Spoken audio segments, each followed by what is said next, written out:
Hi mga ka-bakers! Kumusta kayo? Ngayon naman ay gagawa tayo ng butter macaroons. Ingredients natin ay condensed milk, 1 lata, asukal 150 grams, itlog 2 piraso lang, melted butter 100 grams, flour, all-purpose flour 100 grams, desiccated coconut 150 grams, at vanilla flavor na 1 tablespoon. Ilalagay na natin ang ating all-purpose flour, melted butter, itlog, condensed milk. Haluin muna natin ito. Pagkatapos haluin ay maglalagay na tayo ng vanilla flavor at haluin ulit natin. Nailagay na rin pala namin kanina yung desiccated coconut at yung sugar.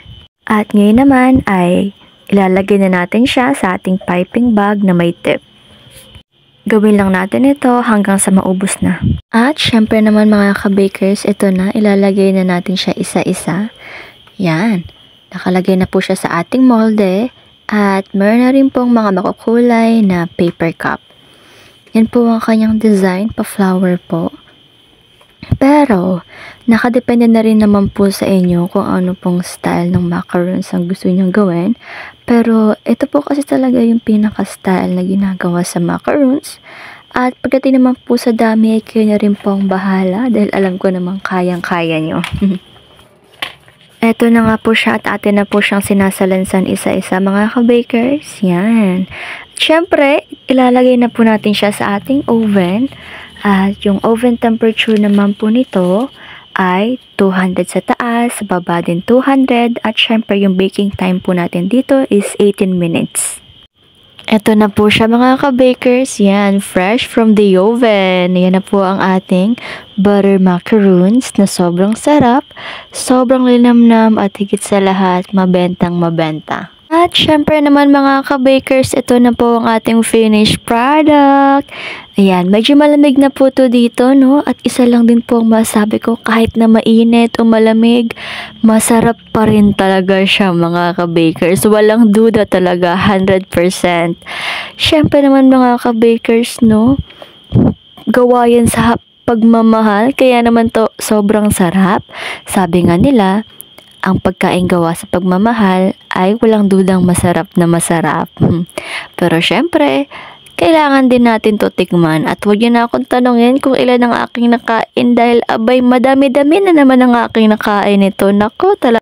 Sobrang swak niya talaga mga ka-bakers, lalong-lalo na kung gagawin mo siyang pang negosyo.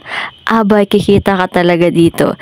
Pero kung pangkain lang naman ng pamilya, abay, hindi ka talaga malulugi din dito mga ka-bakers kasi unang-una mauubos agad to ng iyong pamilya. Pero yun nga lang medyo iiyak ka din, hindi ka na makakatikim agad. O, diba mga ka-bakers, napakadali lang palang gawin nitong butter macaroons. Akala natin mahirap, pero yun pala, ang dali lang pala at kayang-kaya nyo. Alam ko yun.